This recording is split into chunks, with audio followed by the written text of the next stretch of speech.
Welcome, everyone. Before we get into the regular part of the meeting and the awards, it's my understanding we have a special treat from Team Overflow, the robotics team state champs, who are going to put on a presentation for all of us. So, who is the head of that group? Oh, sorry. I'm the robotics coach. You're the robotics. Lisa McCarty. Please come up. We're filming this. Okay. I'm Lisa McArdle. This is the team from Barrington Middle School. They are going to do a skit. This is what they will actually present up at Toronto, where we're competing next week. Wow. And this is the format they use to present their research project. Very good. Thank you. Hi, we are Team Overflow from Barrington Middle School, and in our first skit, we are going to show the problem we chose to solve, and in the second skit, we will show how we solved this problem.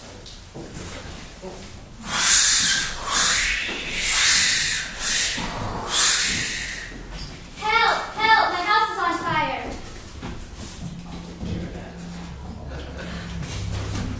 I better call 911. Let's go. Turn left. Wait, no, right. Shoot, there's a tree there. We'll have to back up. I wish I'd known I was there. Let's try going this way. Wait, it's no good. There's a wire down. Blast it. We'll never make it in time. We'll have to find a different route. Finally, we made it. Now we should find a hydrant. According to the map, it should be over here. These snowplows really cover the hydrants, don't they? Help me. I'm over here. I can't find it. Hurry, the house is gonna collapse. These paper maps are useless. Ah! No! As we saw in our first skit, winter storm conditions can create two big problems for firefighters. The first is getting to emergencies quickly despite road hazards, and the second is being able to locate hydrants once there. Snowplows often cover up the hydrants, and using the current paper map system, it can be difficult to pinpoint the location under so much snow. In an effort to solve this problem, we read books and newspaper articles, watched movies, and visited the Worcester Historical Museum's 911 exhibit. Our solution was to develop a secure web app programmed with the hydrant's GPS coordinates, along with other related information for each hydrant. The app, called Firefighter's Friend, also has the capability to be updated with road blockages to assist in routing firefighters to emergencies. As we will now demonstrate in our second skit, the app will greatly assist firefighters.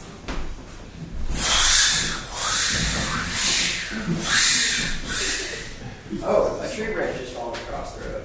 I better add that to the app so the firefighters will know they can't go this way. Adding a tree branch blocking Lindy's road. Firefighter's friend. Update complete. There's a wire down on Franklin Drive. I better add that to the app too. Adding fire hydrant. Firefighter's friend. Update complete.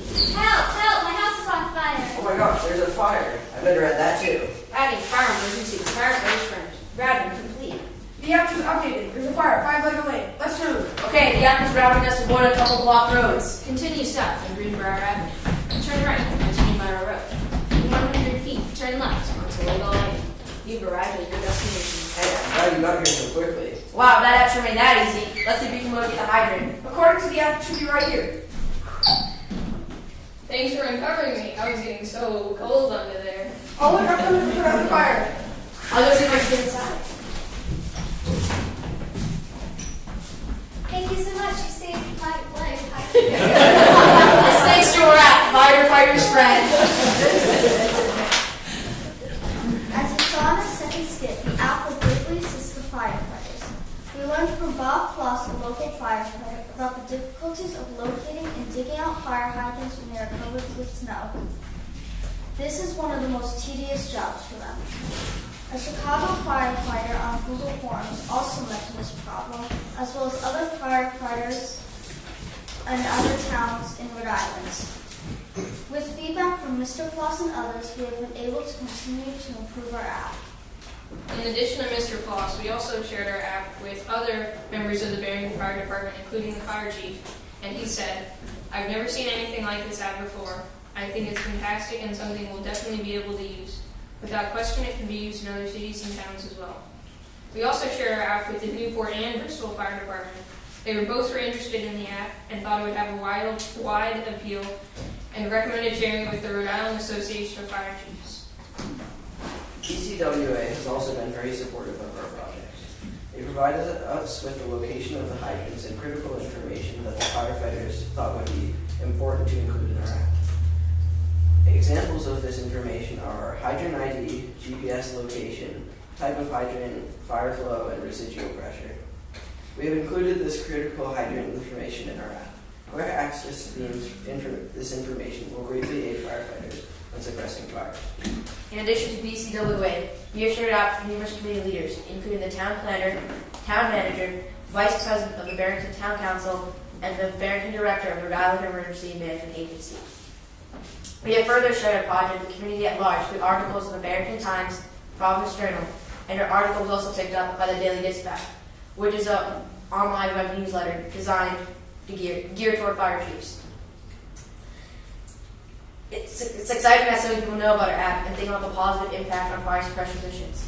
We believe that our app has the potential to be used all around Rhode Island, the United States, and the world.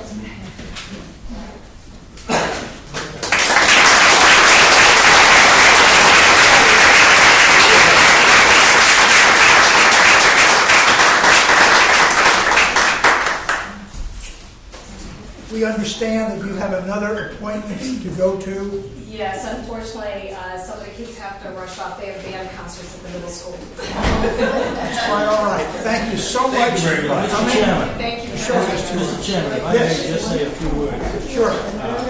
Being active member of the Warren Fire Department for 55 years, I think you people have done an excellent job. And the only trouble is you have a Barrington truck and it got lost. You did a wonderful job.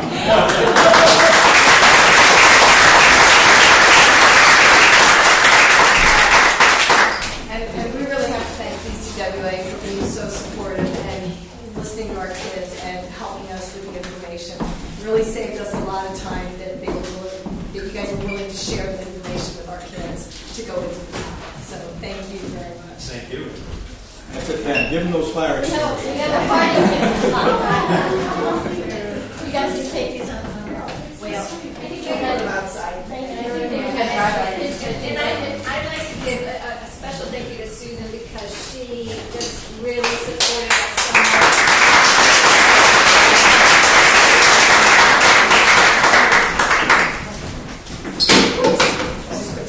Good thing you didn't make one. You'll like you.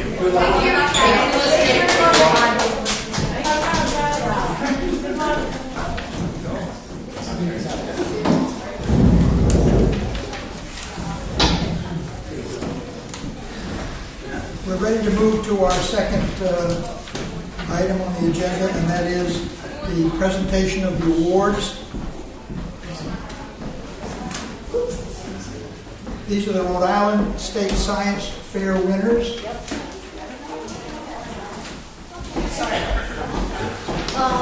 Brad is not here tonight, but Brad and I attended the science fair, and Sue Andrade also. We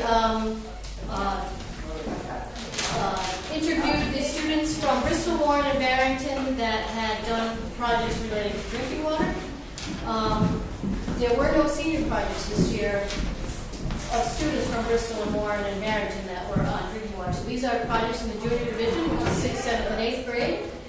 And so we interviewed, judged all of those projects, and we found these three to be the top three water-related projects. Let's go backwards. The third place prize went to Ben Ferreira and Brett Ronella, who go to school at Our Lady of Mount Carmel, and their project is called Hydropower. Maybe you guys want to explain it a little bit.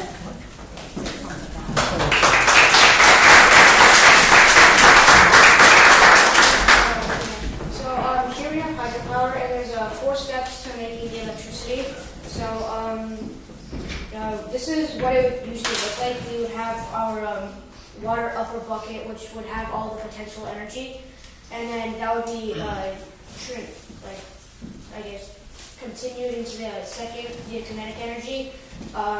If the amount of water flow depends on the water pressure in the upper bucket and how much release the valve is open, then more water should flow in the upper bucket.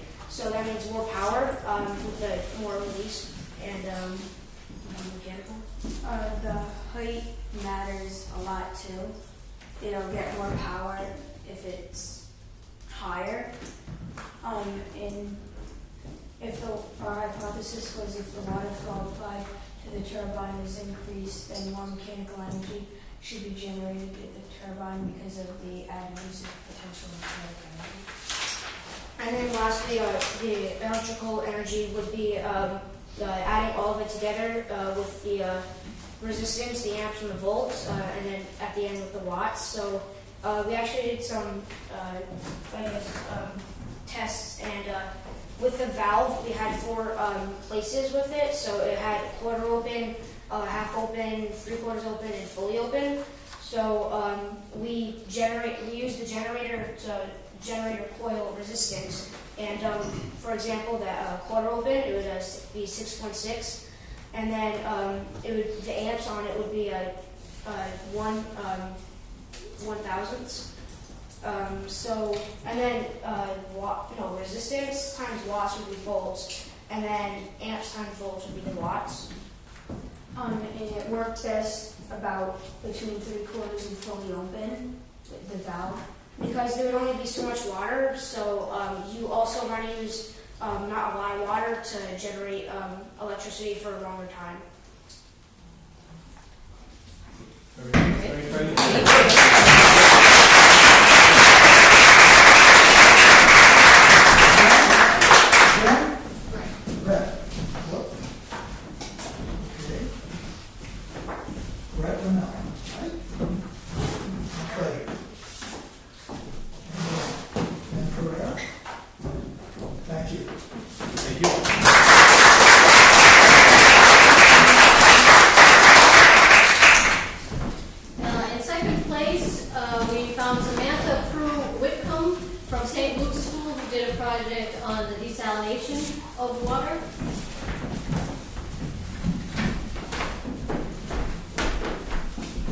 So for my science fair project, I wanted to test 3 different types of water desalination and to see which one would produce the freshest water and which one would do so most quickly. I tested 3 different methods. One was thermal desalination, which I boiled the water and brought it into another container to cool it down to produce fresh water. The second one, I used the sun to evaporate the water. And then in the last one, I pushed water through a membrane to move the salt. And I found that the thermal desalination, it produced the water most quickly and removed the most of the salt from the water. And then the reverse osmosis, I had issues with the membrane that I used, and it may have just leaked through the bottle, so my results were inconclusive, and it took over 2 weeks. And then my last method with the evaporation, it took even longer than that, and I didn't have any time to finish it because at that point it was taking so long and there wasn't any desalinated water. So I was unable to record any data from that one because it was taking so long.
And so we just struck our curiosity, and we wanted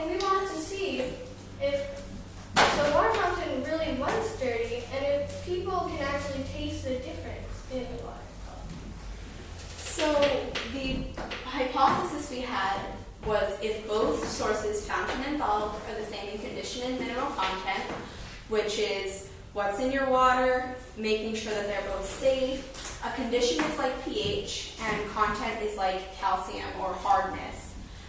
Then there will be no difference in taste preference between the two sources of waters. What we did to test is that we took water from our fountains throughout the school. We took it from the 3 most popular fountains, and we used a commercially available water quality test kit to see if there was any difference that could harm or differ the difference in taste. The kit tested for pH, I have to read this, pH, alkalinity, hardness, chlorine, iron, copper, nitrates, and nitrites. And we found that both waters, according to the kit, were rendered safe, but also we know that there are government regulations in place. The government puts you people in business to make sure that our water is safe and drinkable and it won't make other people sick. We also did lots of research, including, you guys are on our board here. We came and met with a technician here and they gave us a tour of your old facility, even though it's not working anymore. And so with knowing this information, we began to test 100 subjects. Pretty much what we did is we wrapped them with candy and made them come and double-blind taste test the water we had. So in a double-blind taste test, what me and Katie don't know which bottle is which. The setup would look like this. This is as though you were a participant sitting there. I know you can't really see it. But we had 2 different types of water, X and Y. And we had the subjects taste both waters and tell us through a questionnaire which one they believed was tap and which one they believed was bottled, and which one they preferred, as well as a lot of other water preferences, as in how many times do you drink tap water in a week, or how often do you drink tap water or your school fountain water? do you believe there's a difference in tap and bottled water? If so, what do you believe it's in? Cleanliness, color, smell, hardness. So we asked them questions of that sort. And when we actually unveiled the envelope and added up how many people answered what and saw our data, we found out that X would have been tap water. And Y would have been bottled water. And you, sir, are drinking our brand of bottled water, Poland Springs right there. I'm going to tell you that that one does come from a spring. We did some research on that.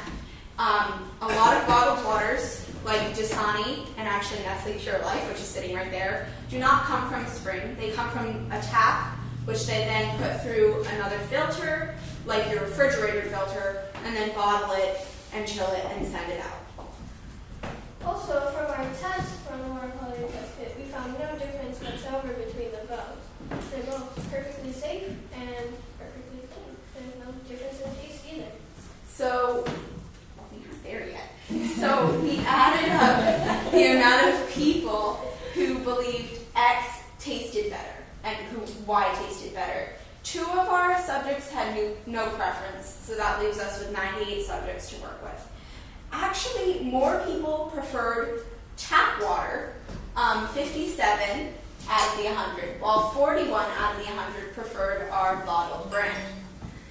We also asked what type of water the participants usually drink in our questionnaire.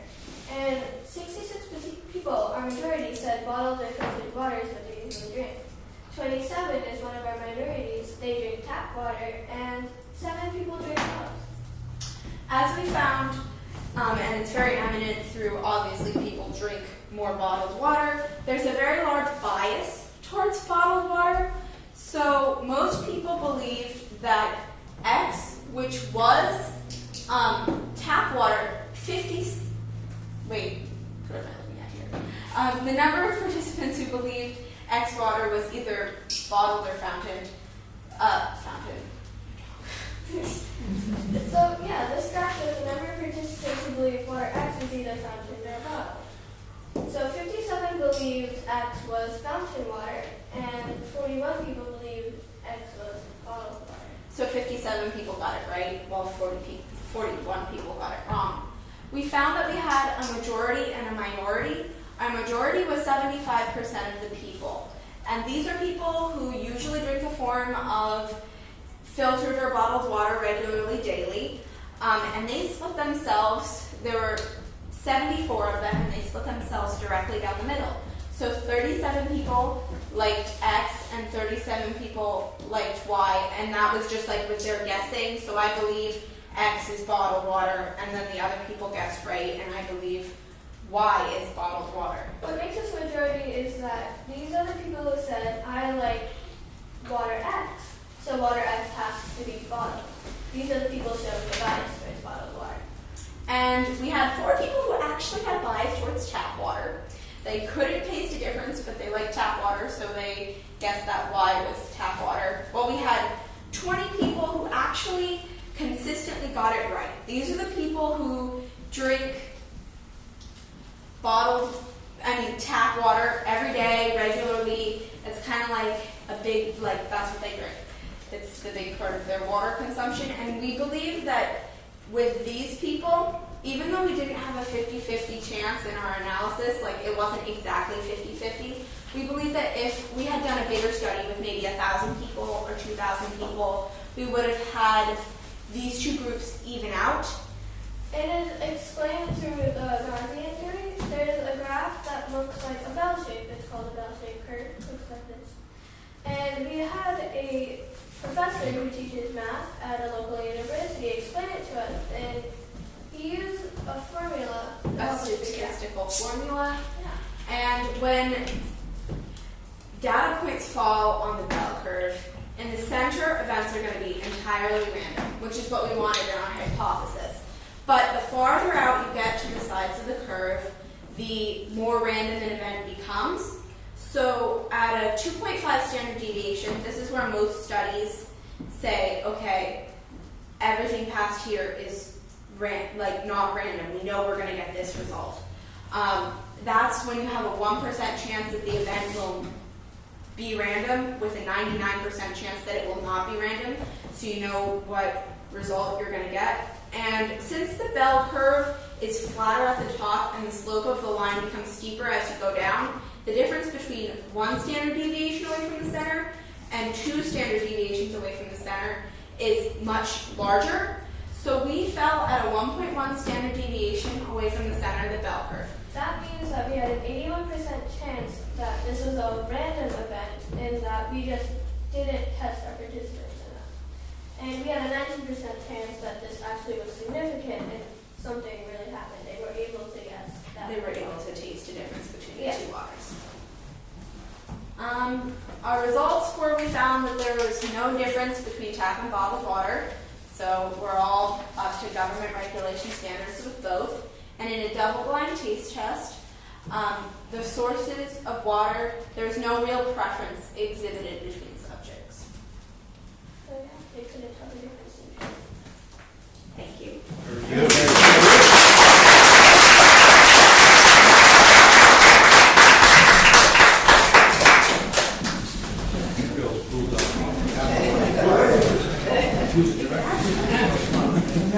I'm telling you, get rid of that bottled water, you guys.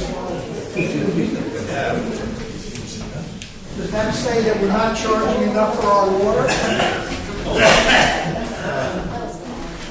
Very good.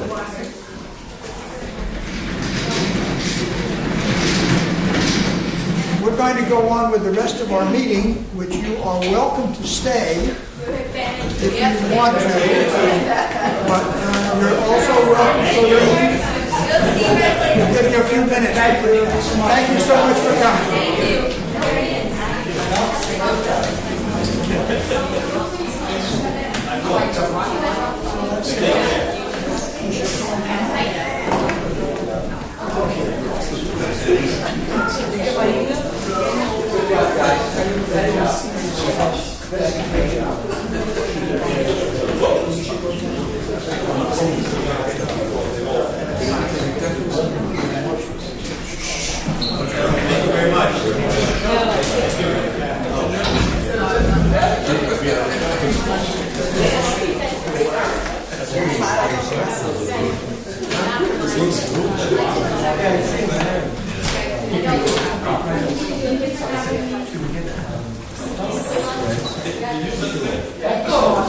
What's yours?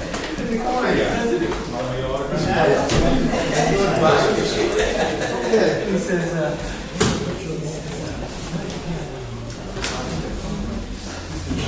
certainly heartening, regardless of the price of the water, it's certainly heartening to see that this study that shows that our water is every bit as good, every bit as good as the fanciest bottled water going. Our next item is the acceptance of the annual report, and which includes the audit. So moved, Mr. Chairman.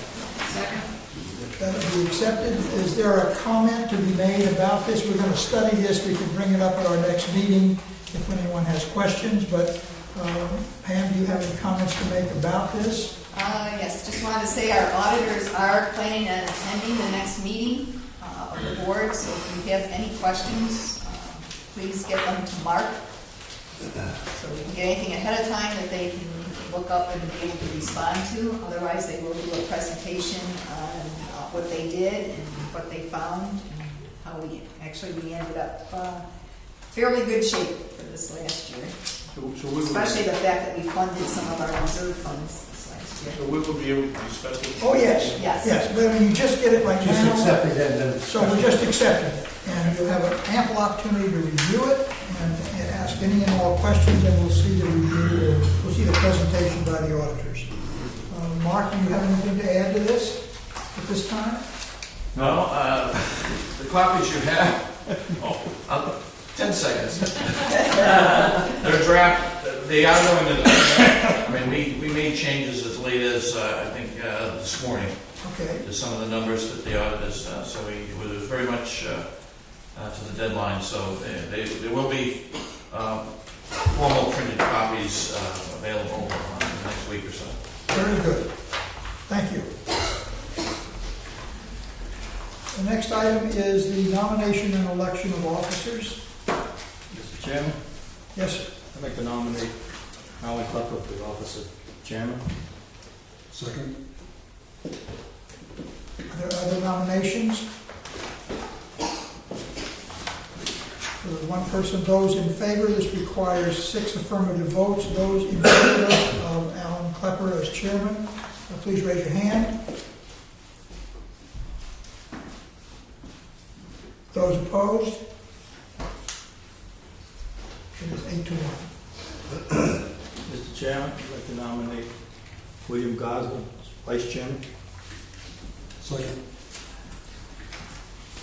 Are there other nominations for vice chairman? Hearing none, we'll close them. All those in favor of Bill Goslin as vice chairman, again, 6 votes required. Raise your hand. It is unanimous. Thank you very much. Thank you very much. At this time, I would like to re-emphasize that we have had 2 committees, a finance committee and a compensation personnel committee. The finance committee is Gina McDonald, Ray Palmieri Sr., and Joel Hellman. And I would name Joel Hellman as the chairman of that group. For the compensation committee, Brad Lewison, John Janetto, and Paul Bishop, and I would name Paul Bishop as the chairman of that group. Is there a motion to adjourn to our regular meeting? So moved. Second. Those in favor, please say aye. Aye.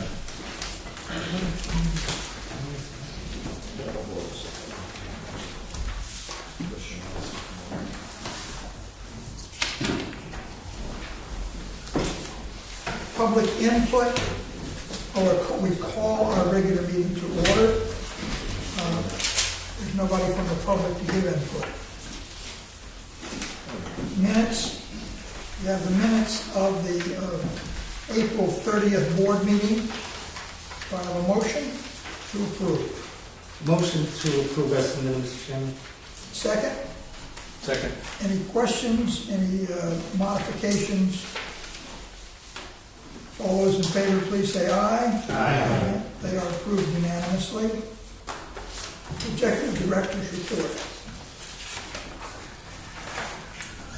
Okay, one good note I had on the report is the fact that our water sales have slightly increased over last year's, although we're still behind overall. We're still looking a little bit better, hopefully.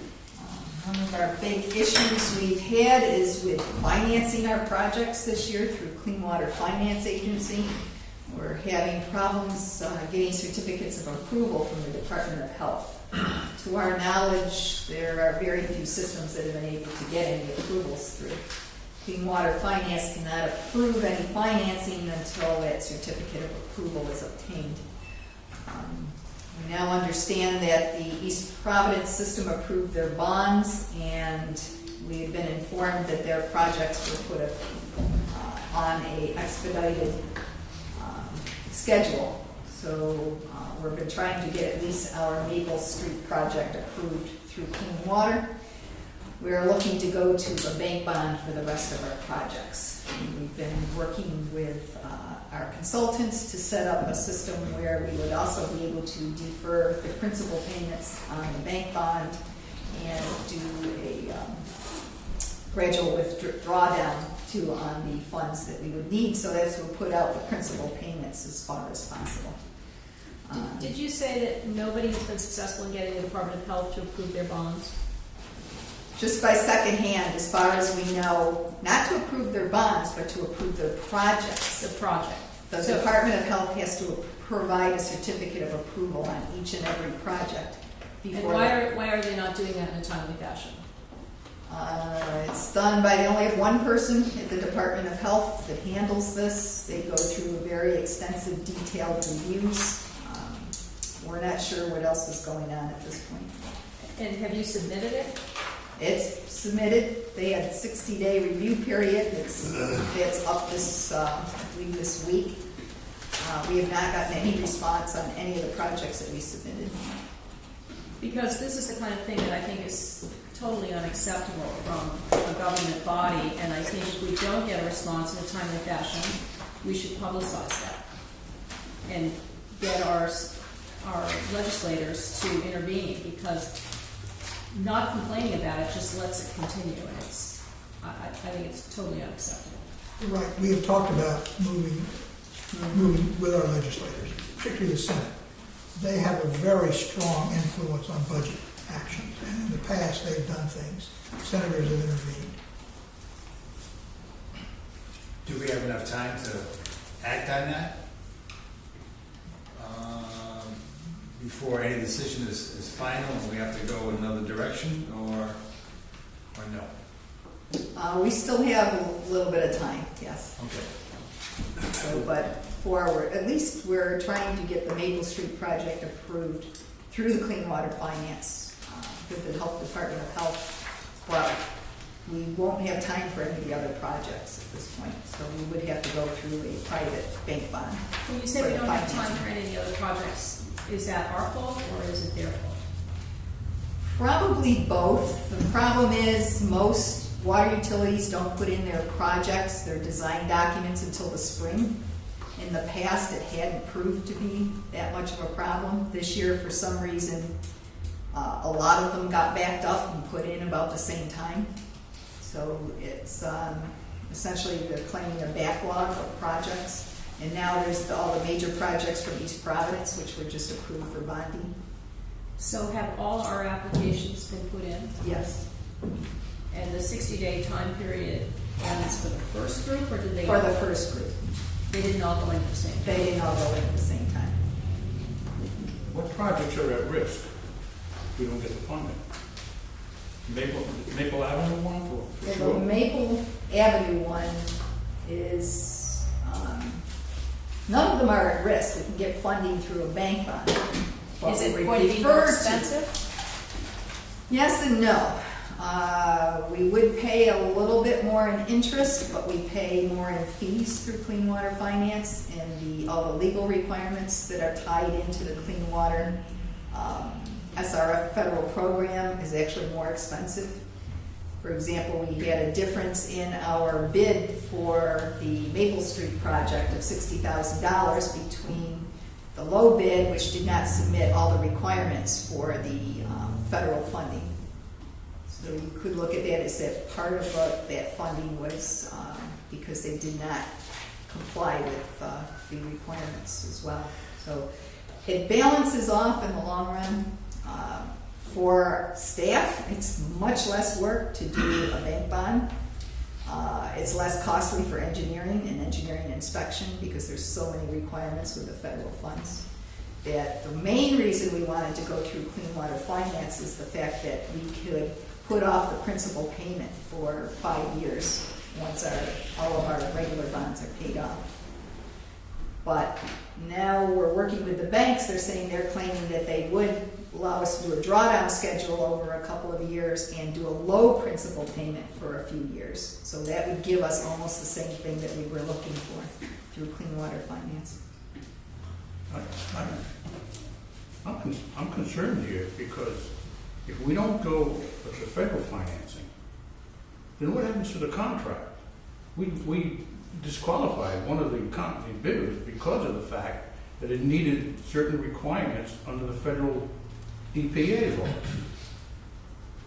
Could that be contested? That's why we are pursuing the clean water finance loan for that project specifically. And that should be just about ready to be approved. We just can't get a response from the Department of Health at this point. But if I'm But hearing, that should be, there's no reason why it should be held up other than the fact that it's in a queue line somewhere. but if I'm hearing you correctly, and personally, I always like to see these things in writing as opposed to verbally, but if I'm hearing you correctly, what you're saying is that the net all-in cost of doing it through a bond with a bank is less expensive, and your only concern about that was the inability to push the principal repayment out, which you now understand they have some flexibility and can accommodate that. So on a percentage basis, is it 2% less expensive? Is it 10% less expensive?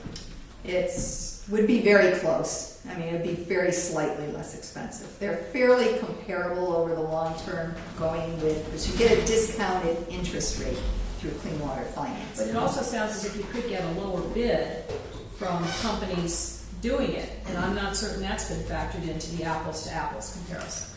Right. I think we need It's to a take a harder look possibility. at this.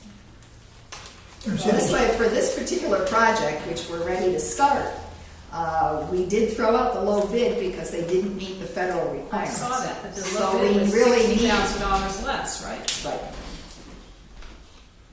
And we checked with the state agencies regarding that.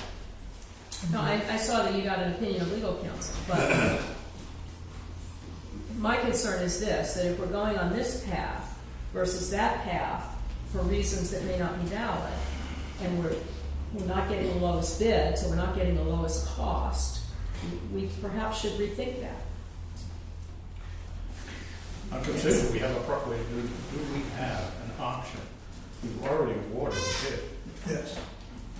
No, that's why at this point, we did award the bid, assuming we were getting the clean water finance funding. And we have to continue to, I think, follow that in that one direction, especially just for that one I project. agree with you. And turn over all the other projects to going to a private. Incidentally, from a historical standpoint, when the, what was it called, TARP funds first became available from the federal government, and they were looking for shovel-ready projects, and we had shovel-ready projects, it turned out it would have cost us more to go through all the hoops and the records and the paperwork that the federal government required. We turned it down, even though we had the projects ready to go. It would have cost us too much money to take advantage of that. So obviously there's a certain extra built-in stuff with all of these federally funded programs. Do we have an obligation to let our contractors know what specifications and rules they will have to follow prior to their bidding on a project to avoid the situation? Oh, yes. So, They were in the specifications. The low bidder did not follow the I requirements. understand, but I mean, ongoing, I'm not concerned about the past, I'm worried about the future. Oh, definitely. You know, if we're not going to use, If we're not going to use the federal funding, we would change our specifications. Yes. I think that it behooves us to know under which source we're getting the money from when we set up the specs. Most definitely. That's why this particular project was set up for federal funding. And it caught you by surprise. The trick is not to get caught by Yes. surprise again. Exactly. When will we know on the clean water from Maple Avenue? I've been trying to get an answer, hopefully within the next week. Well, I think we're going to try to go through our senators and see what's going on. Because when you told me what happened with Newport and that situation down there, Yes. they had a senator intervene. I mean, is there a point in time where if a month goes by and we're ready and it's a question of we're ready to start the project, just a question of where the money's gonna come from?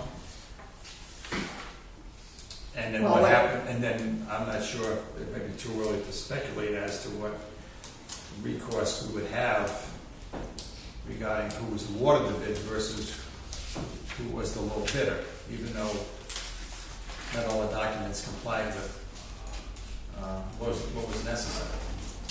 Well, we should be able to get the approval within 30 days, which would be before the contractor was due for any payments. So that's what we're trying to get an answer within the next couple of days, actually. We had hoped to have one this week.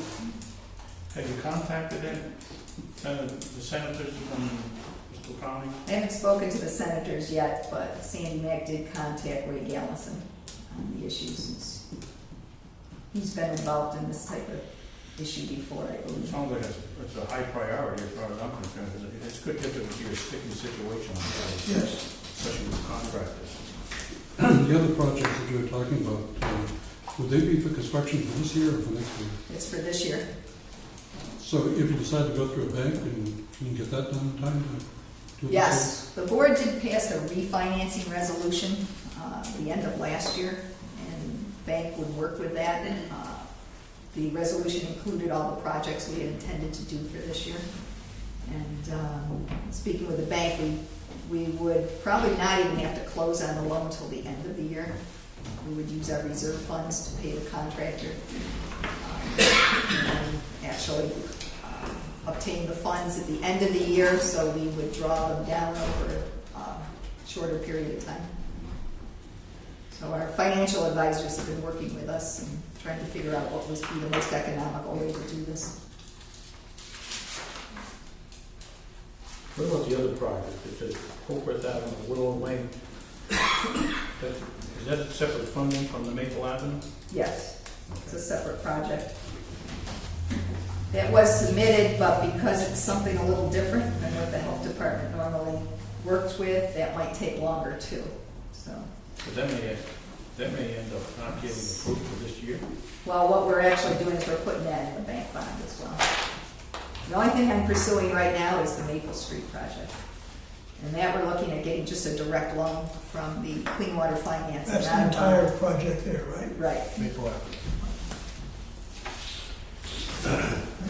Papa Squash Road. Papa Squash Road has started construction. It's been delivered. It's the first time I've worked with polyethylene pipe. It's very thick, very impressive, easy to work with. I think it's going to be a really good project for the Papa Squash Road area. It'll provide pretty good fire flow. The pipe in this type of circumstance is very, very smooth, which means it has a very low coefficient of friction. So it'll actually provide higher fire flows than say a cast iron or a ductile iron main would. Pam, for my own information, I drove through Cove Park, and I saw all the barriers, and I saw where it ended up down near the water. Where's it gonna go from there? Is it going down? Then it Papa goes Squash? back into the park again. It comes down to Papa Squash, goes back into the park around that pond. There's a pond that runs along Papa Squash Road. I'm looking at it from the Asylum Road area, Okay. Asylum Road goes south. right? And then it follows all those barriers, and then Yep. it ends up back on Papa Squash. Yep. Okay. And from Papa Squash goes back around the pond, and it goes down, and it'll end up at a connection on Papa Squash, which has already been installed. We have a map of that, don't we? Yeah, it's Okay. in the package. Why don't we talk about the Pawtucket Pipeline project? Yes. Well, Ken Burke did present information to the East Providence Town Council. It was the first time it had been formally presented to the council, as they were very much involved in their water quality improvement projects. They had a $19 million project in front of them that they were reluctant to approve because it required an increase in rates and a bit of an expenditure. So that was their priority project. The presentation on last week that Ken Burke did with the council was more informative as to why the pipeline needed to be built, why East Providence would benefit from that. They asked him to come back to their next council meeting, which is next week, and present more technical information as to the design of the pipeline and the flows and costs and so on. So he will be working with the DPW director and the water system superintendent on that presentation for next week. So we're still looking to have the council at least approve the project to be able to obtain the financing from the state. The issue is right now we're looking for the state matching funds, as you know, and no one actually has to appropriate money at this point. We just need the state to say they would appropriate matching funds once the project is designed and ready to be constructed. The project eventually will have to be built. It's critical to our supply. It's extremely critical to East Providence supply. I believe they're much more at risk than we are at this point in time. But I would hate to lose the state matching funds, and we would end up all of us paying the full amount without the state's contribution. So there was also a misconception. We spoke to the Warren Town Council. There was so much misconception that we must have said at some point we would have to pay for the whole thing if we didn't have the state matching funds, and they believed Bristol County would pay for the whole cost of the pipeline. That is not the case. Obviously, if East Providence does not build the pipeline, we will not be doing our portion. The pipeline is predominantly built to supply East Providence. It's 3/4 of it runs through the city of East Providence, and without their portion constructed, we would not be able to afford to do ours. It just would not make sense. But the one thing that would make a lot of sense is to build a connection between the East Providence tank and the East Providence emergency pump station. That would give a full redundancy between their cross-bay pipelines and our cross-bay pipelines. It would allow us to, right now we can't shut down our pipeline. It's our only source of supply. We can't do maintenance on it. We can't have it inspected. The same thing with East Providence, and their pipelines were put in the 60s. And they have steel mains at the bottom of the bay, which are more at risk than our main, which is actually drilled underneath the bay. It certainly behooves both entities to construct this pipeline between the tanks and the pump stations that would actually back supply us, so we could shut down our line and we could pump water to East Providence that would allow them enough water to be able to supply their system from our pipeline. It doesn't resolve the issue if anything ever happens on the Providence side, but it certainly helps alleviate the risk of either pipeline having issues or having problems. It would certainly help with maintenance. As you see the minutes, unfortunately, there is a group within East Providence that has the council, some members of the council, that are saying we don't want to touch that dirty Pawtucket water. They have a bias, I guess, based on years and years ago when they had problems with that water, and they're thinking it's still the same. And they're using that as an excuse not to approve this. So that's an issue that I put that under the political category. And it's an issue that Ken is going to try to overcome. Pam, that cost for that portion of the pipeline from pump station to the tank, that's about $4 million. It's about 4 million, and if the state put up half, because it's still an interconnection, and it was originally supposed to be built as part of the Cross-State Pipeline project. So the state puts up half, so if we put up a quarter and East Providence puts up a quarter, it's about $1 million. And it's certainly worth it for the insurance and the ability to, because it's now is our only source of supply, and the ability to be able to maintain that pipeline and inspect it. Pam, why do you say if East Providence doesn't agree to do it, that we wouldn't do it? What's our alternative? The Shad factory line? A new treatment plant? What's our alternative? Right now, our alternative is to pretty much try and maintain that system for as long as we can. Of course, we could build a pipeline. There's nothing to say that that would be impossible, but it just wouldn't be practical. It's still more feasible than doing a new plant most and a new definitely. pipeline. So what? The whole thing would cost $27 million, which would still be cheaper than building a plant. Exactly.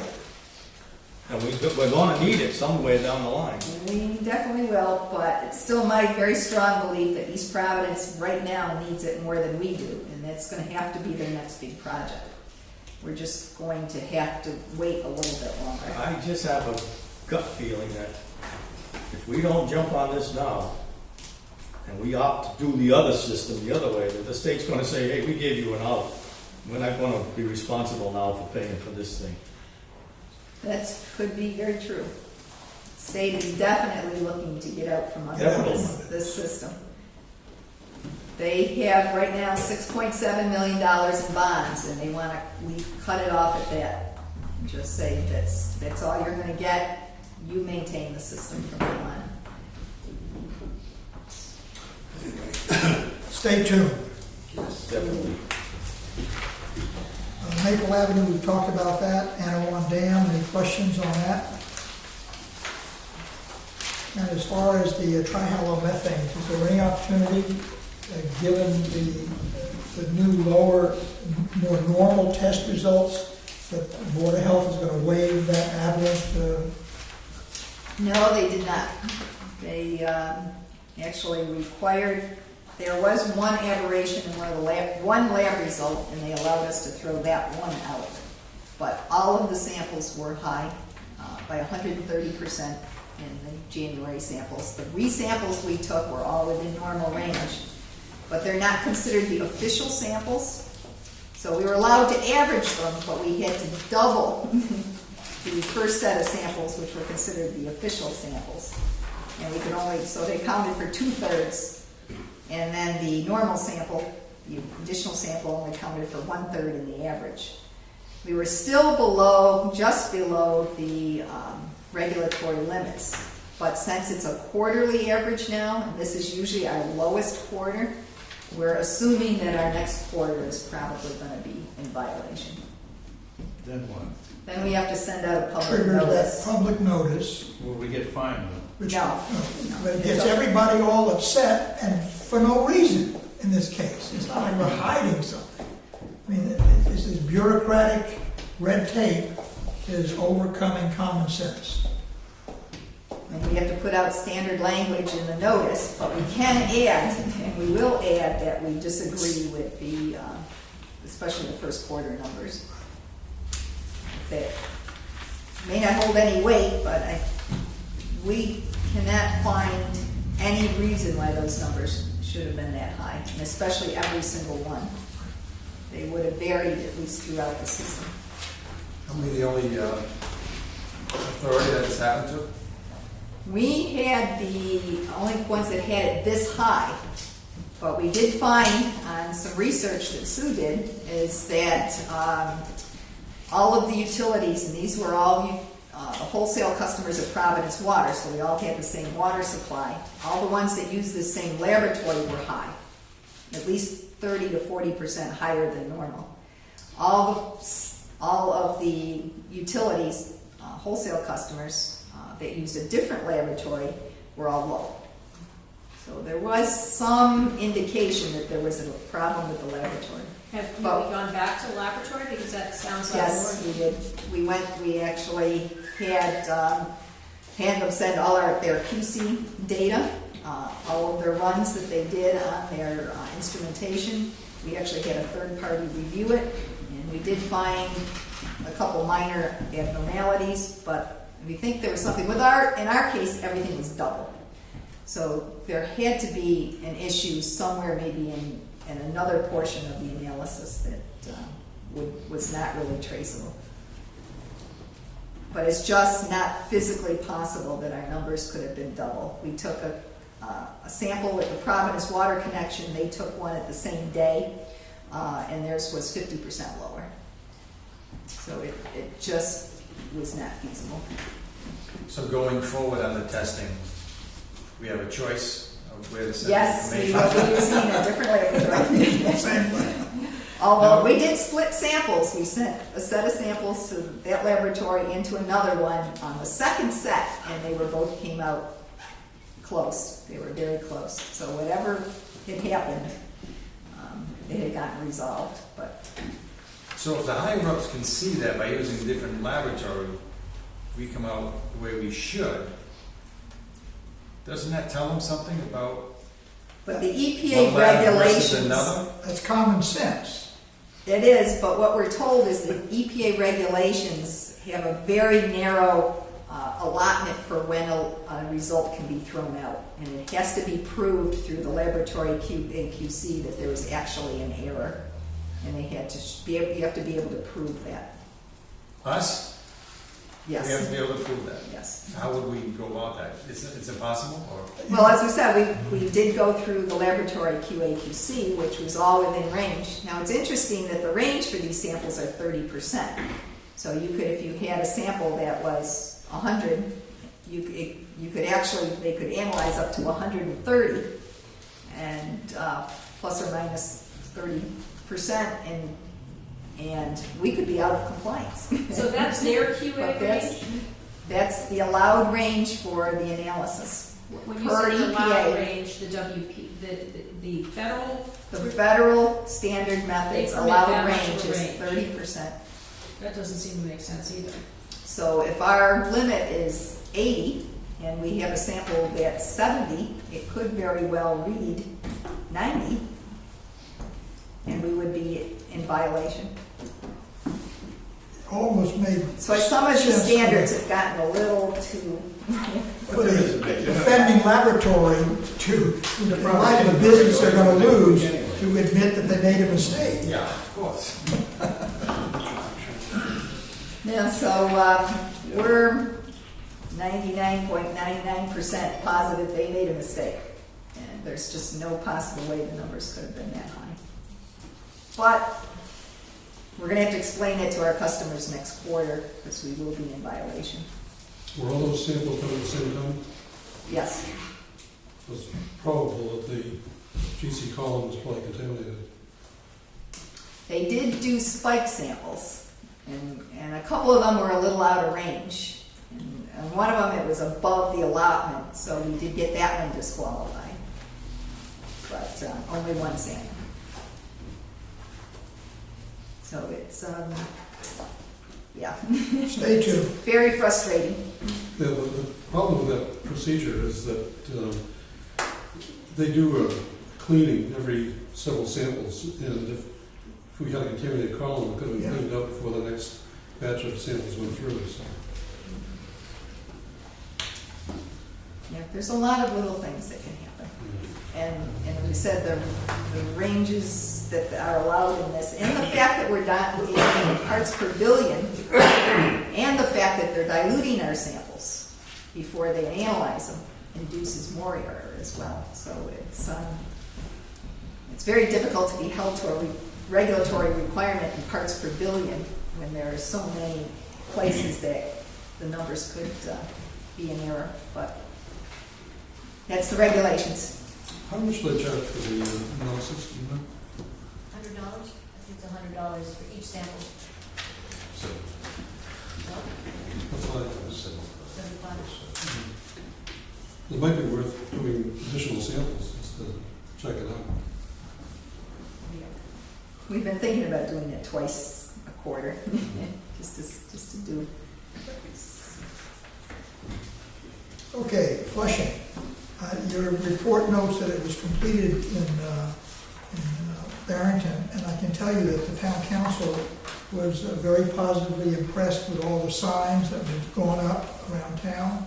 I suspect the same thing will be happening in Warren and Bristol. They've got the small, like the political signs that go on the lawn.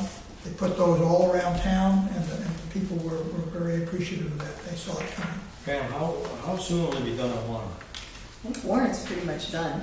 Because, you know, the last 2 or 3 nights, between 10 and 12, we've had to go out on fire calls because the sprinkler alarms went off for 2 manufacturing plants as soon as they stopped flushing. Yeah.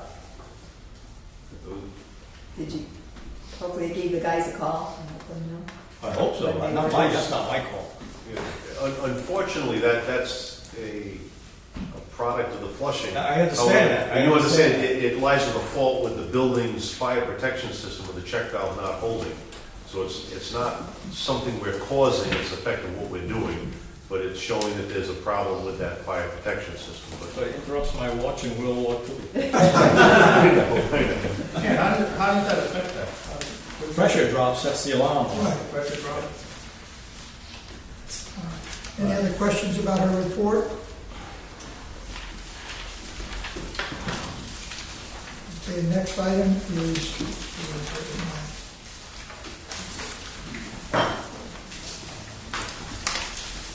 Engineering report. engineering report. Which I may, Questions about Mr. Chairman, say is excellent job in that report today. Comprehensive, clear, you can read it and understand it, and good job. I thought it was excellent too. The only question I had was when you talked about the company that's going to go in to do observation of the project. And I read that to be supervision. Are they actually supervising the work or are they just observing? We're hiring a consultant. It's inspection of the work to make sure that it's in accordance with the plans, and it's also contract administration. For example, we were talking about Maple Ave, all the things that you have to do for the federal funding, different signage, prevailing wage rates, shop drawings, different things. So all of the contract administration and the observation of the work. Record keeping, photographs, as-built drawings, and right. I mean, so that kind of stuff. No, there's no supervision of the contractor per se. Just they would come to us if they saw things going wrong. well, are they responsible for making certain that the work is according to the specifications? Yes. Okay, That's it. so to me that is supervision as opposed to passive observation. Oh, no, they are active, they will stop them in their tracks. Okay. It's not going So to waste. that I thought was just the wrong word. That was Okay. my only problem. But I thought it was an excellent report. I'd like to make a comment on the announcement I saw on the back of the diagram. Very good, very good information. That was mailed to the map. Well, it's on that map too. But the houses and the colors are the houses that will be affected by the project and have to go on the bypass piping. So that was mailed to all of those homes. And now we've put some in the library and the town hall. You're making a presentation. We'll have we're supposedly, I haven't seen the agenda, it wasn't up when I looked, but we are hopefully on the agenda at the town council meeting next Monday, where we'll just make a short presentation. We have a small movie clip explaining about cleaning and lining that process. The contractor will be there. I've gotten several phone calls. Mostly people are concerned about how that bypass hose hooks up to their house and how, people getting into their house. So the contractor is going to talk about that part of the work. They've been concerned about the pipes going across their driveways. Several people, of course, have new driveways on Maple Ave, and they're concerned about that. So we'll address those kind of issues, I'm sure, at the... Do you have any photographs from the Franklin Street project? Because that was pretty exemplified of how you made those bypasses. Yep. It's the same company. Right, it's the same company. We can use some of those pictures, right? Yeah, some photos that might help. They did a good job. The town council last night passed a $1.6 million project. The financial town meeting, Barry, passed a $1.6 million project, which is going to beautify Maple Avenue, some other streets there.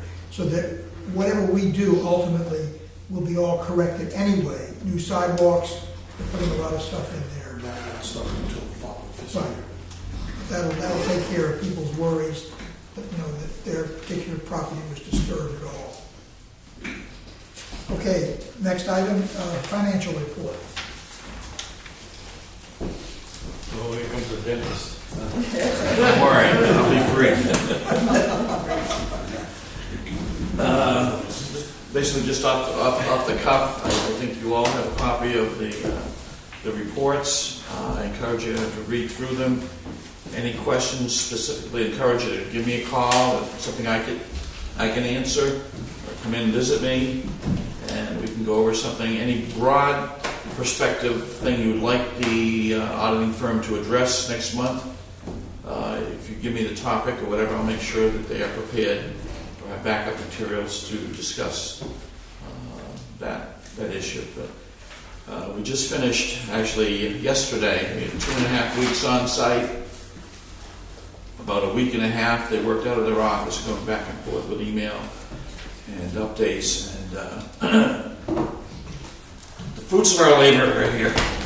So there was a lot of changes in the gas fee laws for government, and a lot of those were taken into effect. They had to go back and redo some of the previous years as far as we looked at things with changes, and I'll let them go over that when they're here.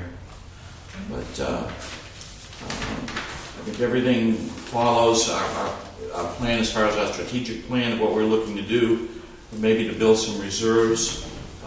So down the road, our projects, we can use more of our internal cash reserves to address some of the projects. Other than the report, today was a monumental day for our computer system, that we ran the last set of checks that we printed off the old system was today's batch.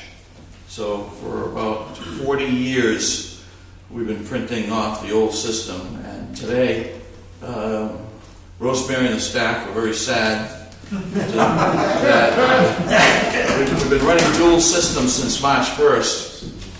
So basically, all the bills are entered in the old system, checks are printed batch, but everything's entered in the new system as well, and we run phantom setup. And we don't have to run batch anymore. We can do, Monday print these checks, Tuesday these.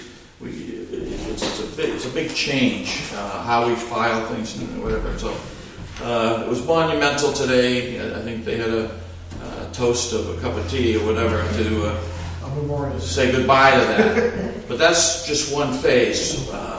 So starting next week, all bills that are accrued and everything will be paid on the new system. And payroll's been going through, again, on a dual system. That will be completely moved over to the new system. But we do rely from the data acquisition point, to keep the old system going, because we're still pulling billings and revenue from the old system, which Randy will talk in a minute about where we are with that system. So we still need to keep certain things going. We're going to be running dual systems starting Monday. We're actually going live Monday with the new software for billing, and but we'll be pulling from both factors. So very exciting, very very busy here. With the auditors, I just got my final trial balance from them that I have to move forward into the new system. And I got most of that designed in today. So I hope to have a March report off the new system probably within a week. And I think, it may behoove us to have the Finance Committee or something meet with me to look at how these new reports come out and how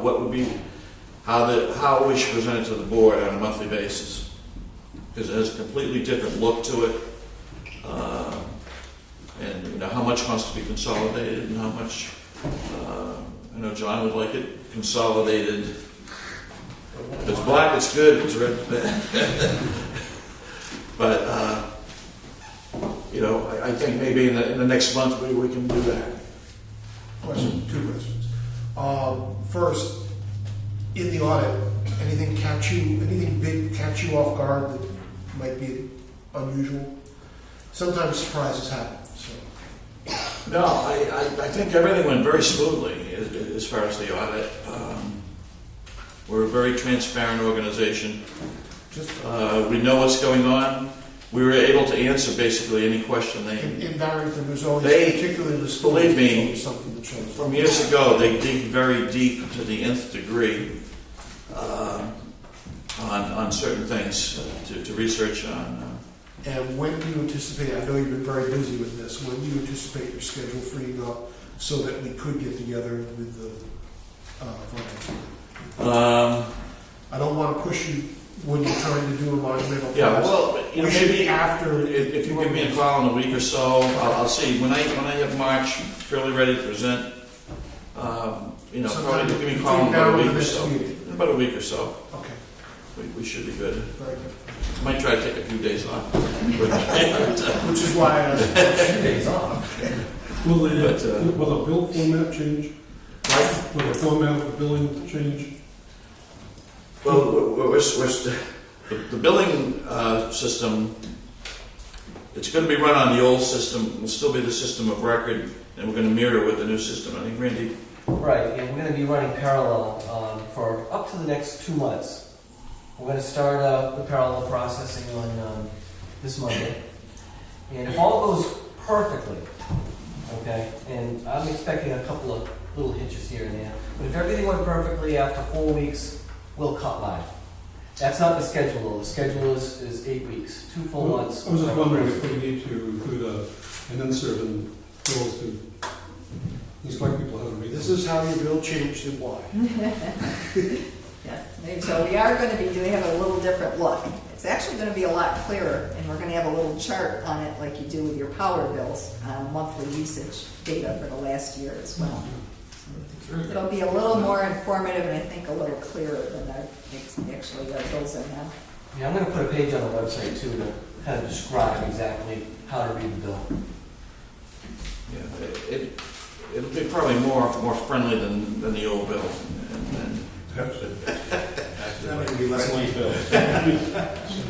So it's an exciting time for everybody. Everybody's working. To run dual systems is not an easy task, especially a lot of firms told Randy they just cut.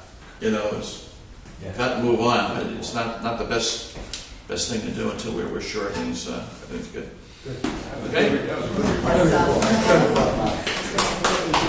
Yeah. Randy? Should I do a little update on what else is happening? Well, the good news is after months and months of aisle conversions and equipment upgrades and a lot of in-house training, this Monday we're cutting over to the new system to run in parallel. So what we're going to do is for the next 8 weeks, we're going to run the two systems side by side. System of record will be the AS400, our old system, and all the bills will be generated off of that. Every night we'll be reconciling to make sure that the two systems balance out. If all goes well and perfect after 4 weeks, we'll cut over live, and we'll just go with the new system. Other than that, we'll go with our schedule in August, beginning of August, we'll cut over to the new system.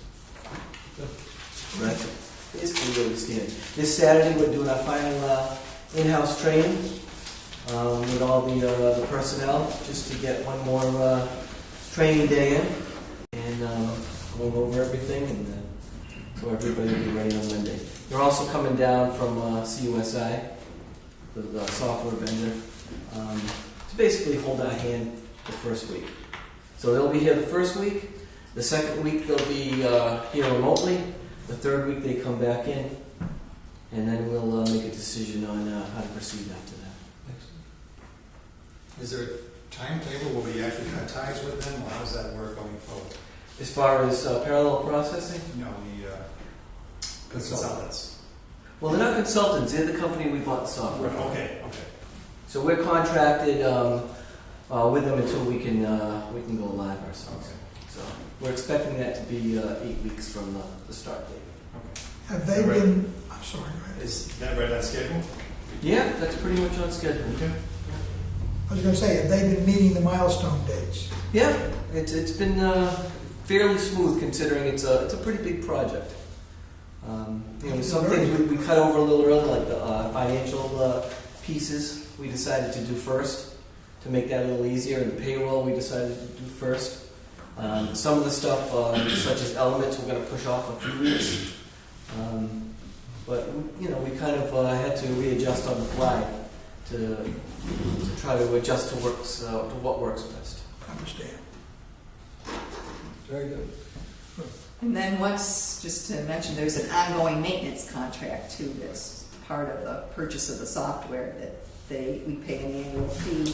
And so they would always be available if we have any problems or any issues, and upgrades are included in that as well. Good. Exactly.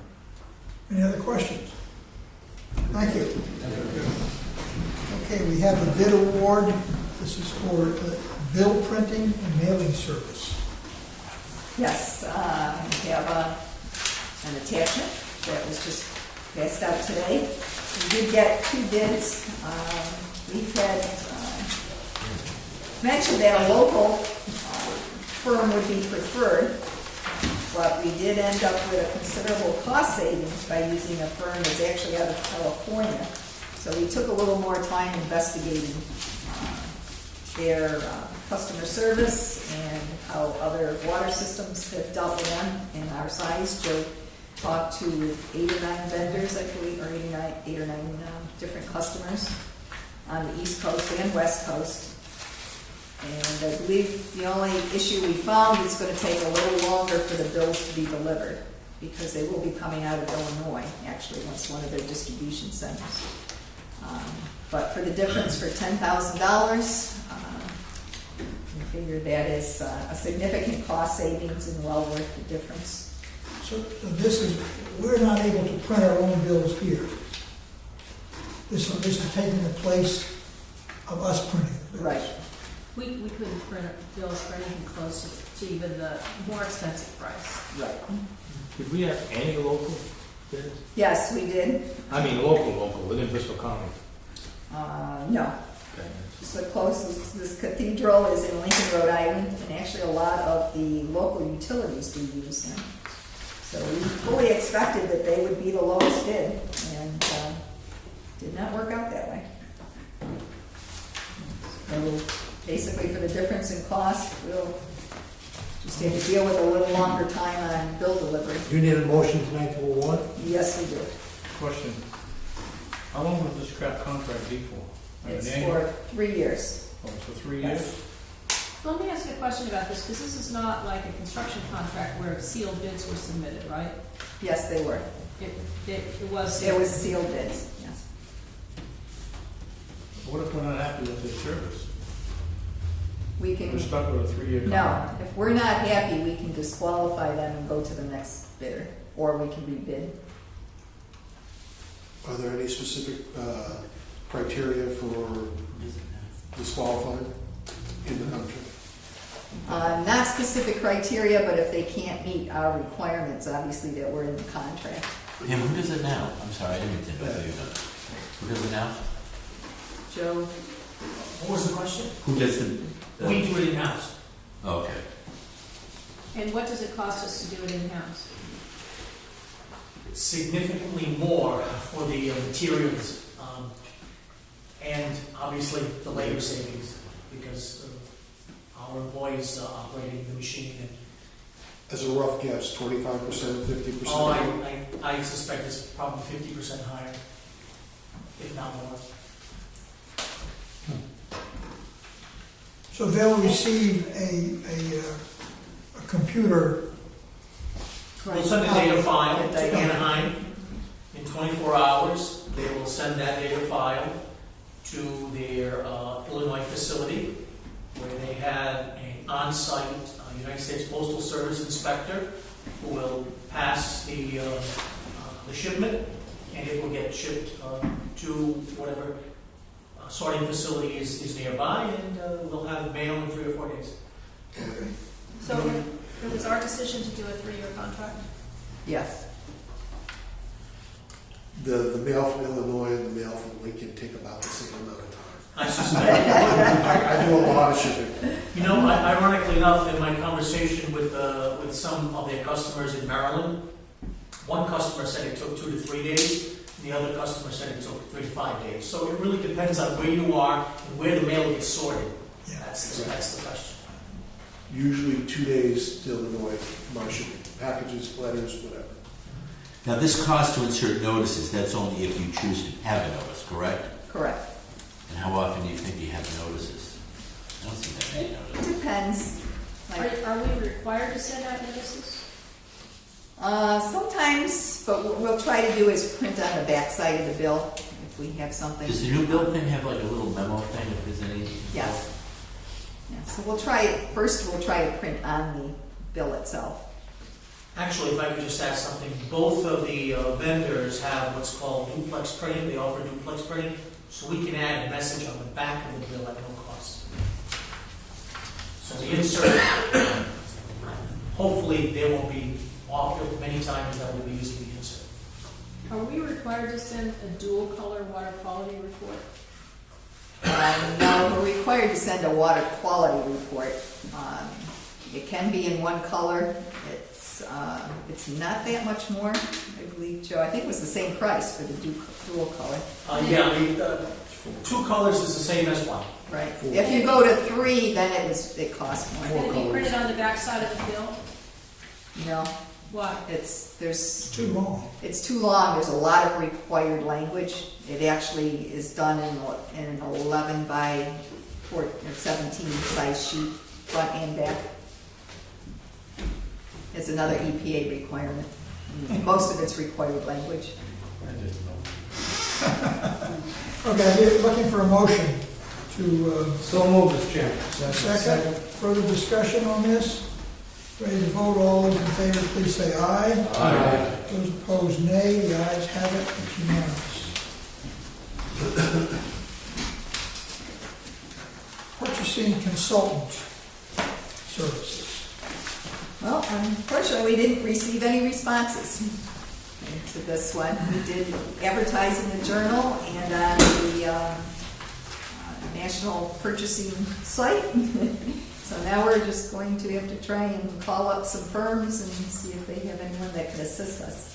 Can I ask a question you can probably fill me in? What's the necessity for purchasing consultant? Well, what we're looking at doing is starting from scratch and setting up all our purchasing policies.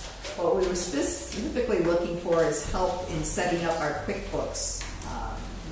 That'll be our system of record, and we're going to automate a lot of the purchasing programs and inventory and so on.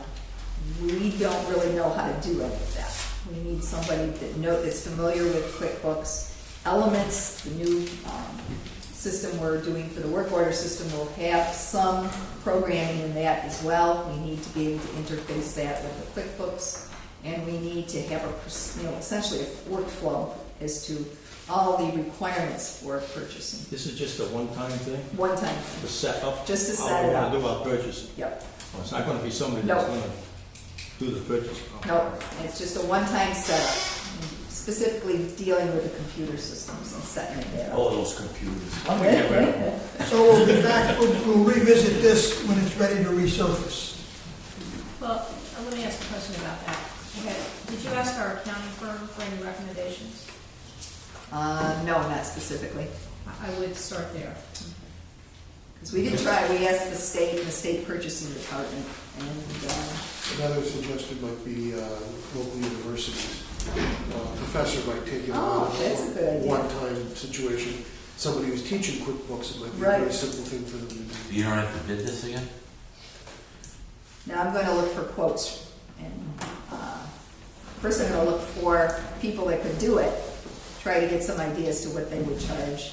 Then if it's above our limits, I would bid it again and send it specifically to the certain What's the people. limit, the dollar amount? 5,000. Oh. Anything above that, we have to bid. Okay. I think the university should find some. Yeah, very nice. So that's a great. We did that with Webb Williams on the first side. Right. Okay, next item, number H. I'm sorry. I just want to add, just to make sure there's no misconception that as far as purchasing, it doesn't mean we're doing anything or have done anything wrong in the way we're currently doing things. And the auditors do review our purchasing from the beginning to the end as far as conflicts and then approvals and whatever. So I didn't want there to be a misconception that there was any problem or anything that was being done improperly. No, my sense is that this is the system that will be coordinated totally with the new computer software. It's to make it all blend in with the software. Right. It's a system of where it starts as a need, a requisition, how it flows through the system. It was a very manual process prior, that it's going to be more of an automated process. Pam answered my question. I was just afraid it was going to be we were hiring a firm to do all our purchasing down the road. Well, that'd be nice. Okay. Moving right on. Bristol, we have this standards. Joel wanted to put this back on the agenda. Yeah, the committee had a consensus that I should approach Barrington Town Council with the standards they adopt, specific to number 5, which is failure to follow instructions of the council on a specific agenda item in short insubordination. And I presented to them in a relatively eloquent manner, and their position was, and I don't want to be in violation of number 4 and misrepresent my position, but their position was that they could remove any member of any board anytime for any reason. This was not the opinion of the solicitor, who said, no, you can't do that. It was an experience. I told them, quite frankly, that while I agree with the board most of the time, there would be times in good conscience that I could present their opinion and not vote the way they would want me to vote. And by the way, there are 2 votes on that council all the time, and my majority could change in a few months. It was a little unsettling to have them take that position in general. I think, though, the solicitor is going to strike that before it gets to the Bristol Town Council. The other thing I need to report from that meeting, and Alan isn't going to say anything, one of the town councilors was rude to Alan beyond the point of accepting. You can disagree with people all the time, and I do, certainly, but you can disagree without being disagreeable. And she de facto called him a liar in an open meeting, and it was uncalled for. He had done nothing other than present himself professionally and answer the questions professionally. And she certainly has the right to disagree, but her attitude was quite offensive. And just for a point of fact, 2 items later on the agenda, they had a motion for $750,000 for affordable housing that they were going to bring to my committee on appropriations. And I pointed out that they were in violation of the town charter for bringing it too late, and that in good conscience I would have to oppose them. I suppose they could remove me. But it was something I wanted to report back to you, because the lack of understanding, and I can't speak to your town councils, but the lack of understanding of a board having the right, a board member has a right to vote his conscience. And certainly we all listen to our town councils. But gosh knows that they're not right all the time. And I didn't change my mind, I didn't change their mind, but it was very disconcerting to have them say that if they wanted a different person to have the printing bid, and I voted for the printing bid, they think they have the right to remove me, which is incredible to me. So I'm just relating you the conversation. Well, I don't want you to feel left out, Joe, but anybody that's been on this board for at least 6 years has experienced the same thing Alan experienced. I trust me, lots of people are rude to me in Barrington all the time. In fact, I think I hold the record. But there's a difference between what happened now, which is regrettable, but a position of a town council that they can appoint someone and then the next day decide not to appoint. It's not how to do business. Actually, they were having a discussion about this once Joel brought it to their attention. And from my perspective, I saw a bit of backpedaling. Yeah. Because what was stated by the solicitor was, well, one would look at the body of work. Of course, that's not what this says. This says, you don't do what we tell you to do, you're gone. That's not the body of work. That's not your agenda. That's an item. So there was already a bit of backpedaling on this. I don't know. And we didn't choose to pursue this. Joel made his point. I just hope that Bristol doesn't suffer the same kind of a situation. I think that the point came across that they won't do it, which was my intention to begin with. They both have the same solicitor, don't Yeah. Well, Bristol and Barrington and Warren does not. But my sense is that while the town council says they have the right, I don't think they're foolish enough to ever try. And I wanted them to know that they would be foolish to try because it would be, I'm not shy, so it would be quite the situation. We'll see. you? Won't have many board members if they keep Right. any kind of board. Pawtucket Pipeline. I guess everybody knows, you've seen the notes in here. We all know that Warren is not past this endorsement for the money. They want more information. East Providence is, there seems to, in my opinion, there seems to be a group of people who are mobilizing to go against this, and they're armed with inappropriate information.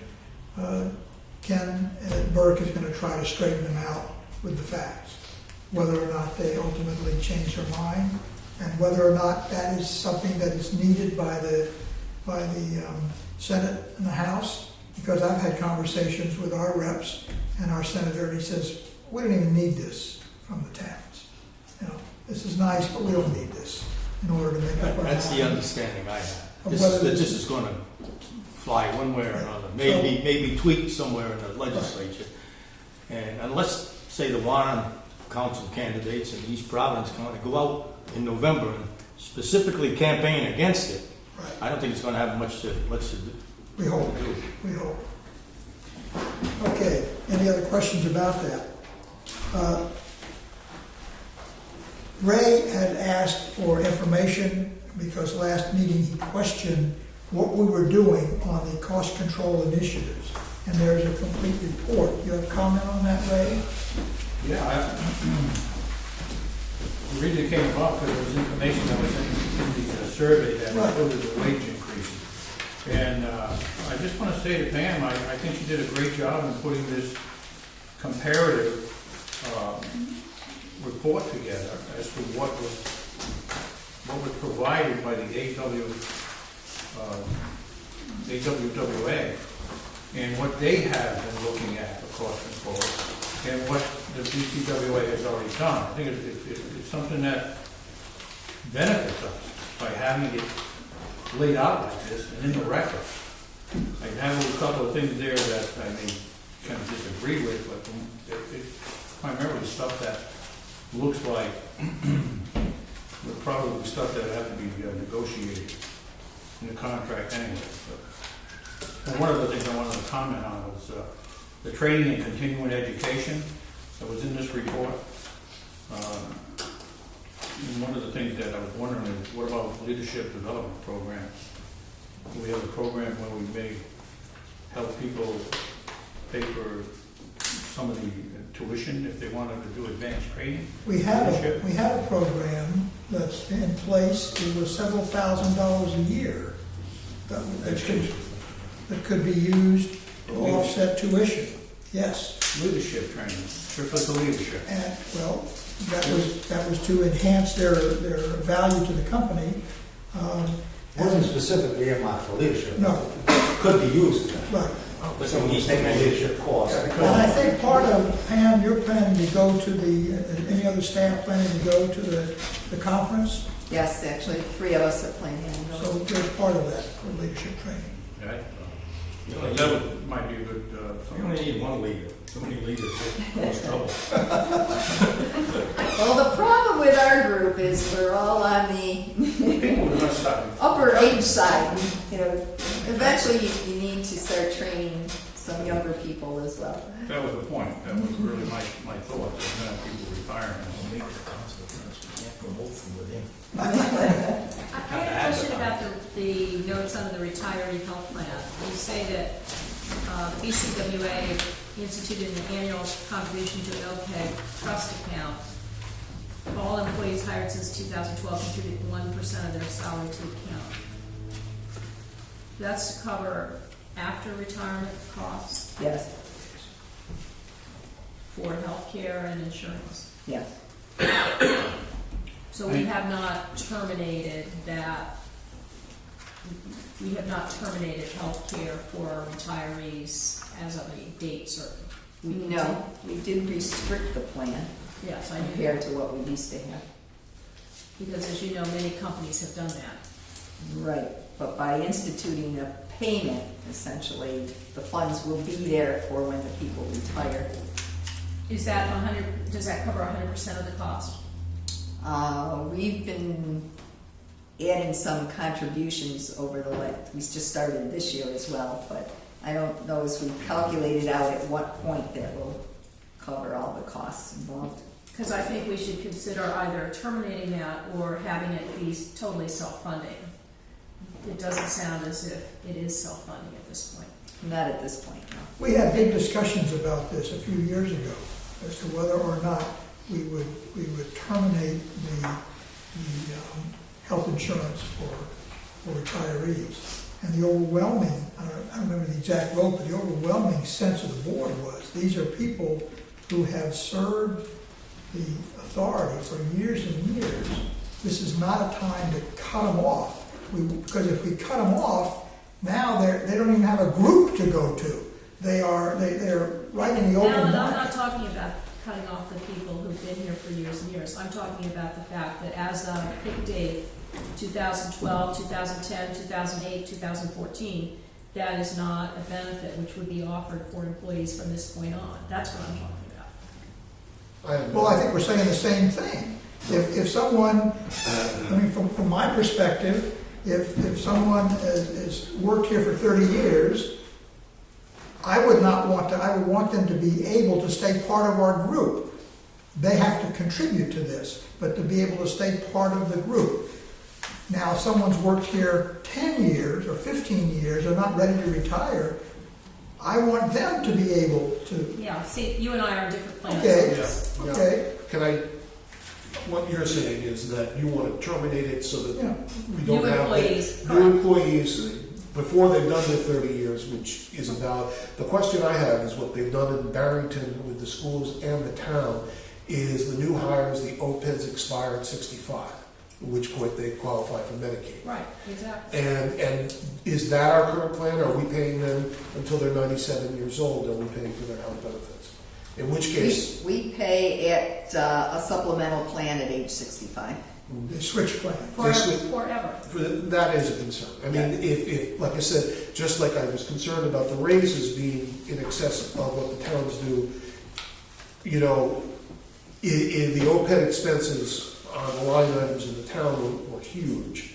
And certainly at 65, a lot of what they've got is covered, unless the supplemental plan is so inexpensive that the 1% will cover it. I think that's something that we should address at some point. I feel we have to address it. I can't believe. OPEDs are a real big issue everywhere. Well, we have been working in that direction.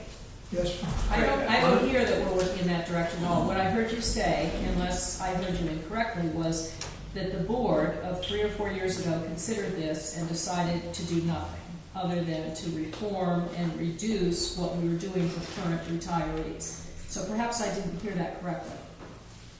No. Okay, what you want to do is, say as of January 5th, as of January 1st, No 2015. employees will have any OPEB will have any retirement, health care, or life insurance accrued on their behalf from this point forward. So we're talking about new hires. You're talking about new hires. New hires, but I still wouldn't go that far. I would terminate at 65 rather than leaving our employees out in the cold. Why don't we revisit this? Okay, We can take that up at the finance committee. Mark, we wanna hear from you. Proposal. I think that would be an excellent idea. I'd just like to just tell you a little bit about OPEB and what happened in the report. And I think we're aware of the changes we've made the past few years of contributory and across the board. The health insurance for retirees is basically at 65 they go on Social Security. It's a plan 65. It costs about $180 a month for an employee at retirement. They're now paying 20% of that. So it's not like we're paying a $2,000 family plan after retirement. But the impact on, you'll see the numbers, this year the increase in OPEB liability only went up $140,000 this year. Instead of $500,000. Instead of $500,000. So we've kind of plateaued on where we are. We've kind of leveled out on our posted liability. And we do restrict the life. No, I understand all that. I do understand that. Okay. Well, why don't we take it up with the We'll take committee? it up with the But I finance think committee. but you also understand, and we did put in the report, that we cannot make changes without the union's approval. I understand that too. Right. That's Okay. fine. We're suggesting in the future. As long as it's not, No, we're not trying to do anything.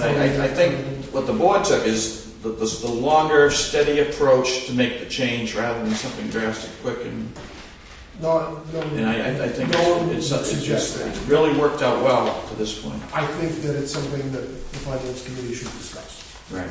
Yeah. I have another question on the healthcare thing. On the deductible, it says here that DCWA fund the deductible. Do we fund the deductible 100%? Right, we went with a high, well, they still pay their 20%, Yeah. and they pay the doctor's copays. But we went to a plan that has what's called a high deductible, so we fund the first $2,000, say for it's an individual plan, it's $2,000, but by self-funding it, we actually brought the cost of the plan down by overall about $50,000. So we're actually paying for the overall plan less money by self-funding, and for what we pay out as part of that $2,000. You may recall, we were at very serious discussions about this when it got set up. And this was Are all these things covered by the contract? Yes. Yes. No, we're not going to do much about it. No, not right now, but Actually, this is work to save the PCWA a considerable amount of Right. money. It's just the Well, way what we we've done, what we've done. restructured the plan in such a way I don't that think we're going to get them to. Well, you remember, we were going up at $450,000 to $500,000 a month, a year. It was increasing, and now this is tailed off considerably. So we're headed very much in the right direction with this. Yeah, I would say we're way ahead of a lot of communities in this regard. Well, most of the stuff, like I had said, it's probably under the contract negotiation. I did have a question about the staff schedule.